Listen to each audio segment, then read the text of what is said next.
নমস্কার, সাবনাভিক নিউজ নেটওয়ার্কে আপনাদের স্বাগত।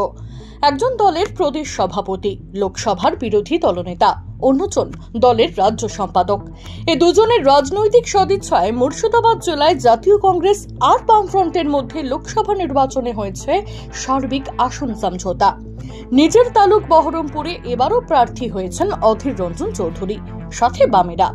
অন্যদিকে জেলার মুর্শিদাবাদ আসনটিকে তৃণমূলের হাত থেকে ছিনিয়ে নিতে মুর্শিদাবাদ আসনটি জাতীয় কংগ্রেস ছেড়ে দিয়েছে সিপিআইএমকে, যে আসনটিতে 2019-এর নির্বাচনে প্রায় 20% ভোট বাড়িয়ে জয়লাভ করেছিল তৃণমূল প্রার্থী। অন্যদিকে সিপিআইএম এর ভোট কমেছিল প্রায় 22% এবং জাতীয় কংগ্রেসের ভোট কমেছিল প্রায় 6%।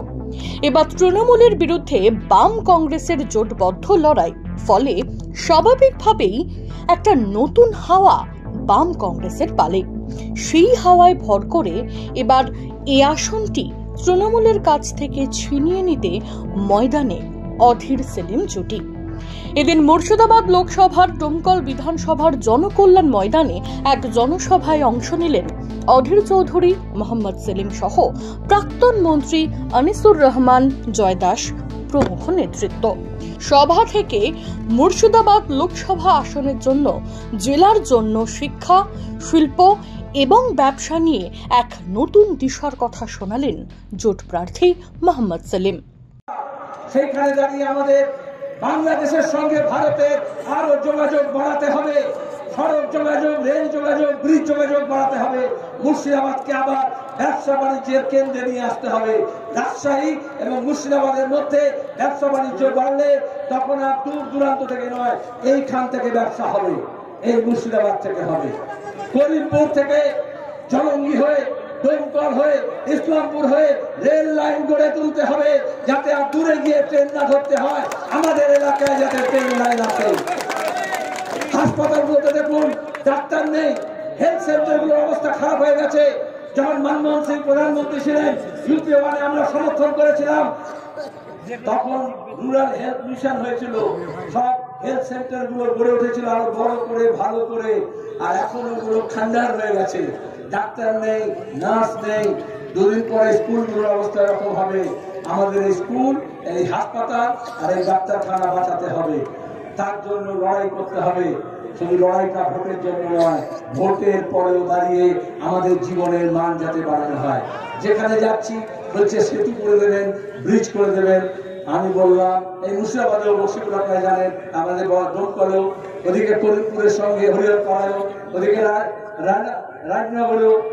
আমি বললাম মোহাম্মদ সেলিম, বাম আর কংগ্রেসের মধ্যে যেরকম সেতু বানিয়েছি, তো এরকম হিন্দু আর মুসলমানের মধ্যে সেতু বানায়, এরকম দুটো সম্প্রদায়ের মধ্যে বানায়, দুটো জেলার মধ্যে বানায়, দুটো রাস্তার মধ্যে বানায়।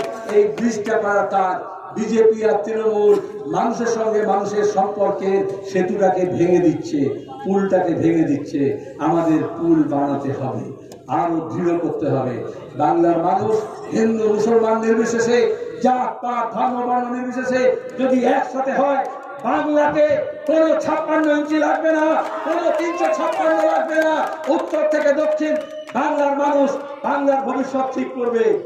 আর এই যে মুর্শিদাবাদে আজকে যে নমুনা দেখলেন, অধীর বাবু আর মোহাম্মদ সেলিম একসঙ্গে দাঁড়িয়ে হাতে হাত দিয়ে লড়ছে।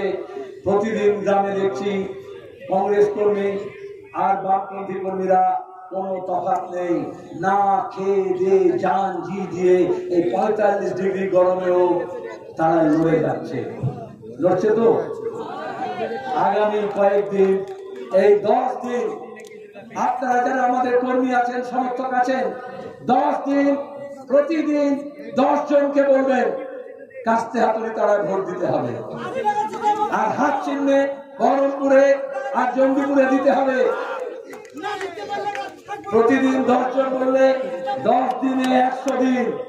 তারপরে আপনি দেখবেন আমাকে বললো আপনার লড়াই কিসে হচ্ছে, তার সঙ্গে মিডিয়া জিজ্ঞেস করলো। আমি বললাম আমি বিজেপিকে আর তৃণমূলকে তো দেখতে পাচ্ছি না, লড়াইটা হচ্ছে ডোমকল বেশি মার্জিন দেবে না, জলঙ্গি বেশি দেবে না, রানীনগর দেবে না, ভগবান গোলা দেবে, সেটার লড়াই হচ্ছে। হবে তো ডোমকল? তাহলে কম্পিটিশনটা তৃণমূলের সঙ্গে নয়, বিজেপির সঙ্গে নয়, কম্পিটিশনটা জলঙ্গির সঙ্গে, রানীনগরের সঙ্গে, ভগবান গোলার সঙ্গে।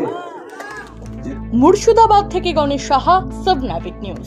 সমস্ত খবরের আপডেট পেতে লাইক করে সাবস্ক্রাইব করুন সাবনাভিক নিউজ। সেই সঙ্গে বেল বাটন প্রেস করতে ভুলবেন না। আপনাদের একটা সাবস্ক্রিপশন আমাদের জন্য অত্যন্ত মূল্যবান। জয় হিন্দ।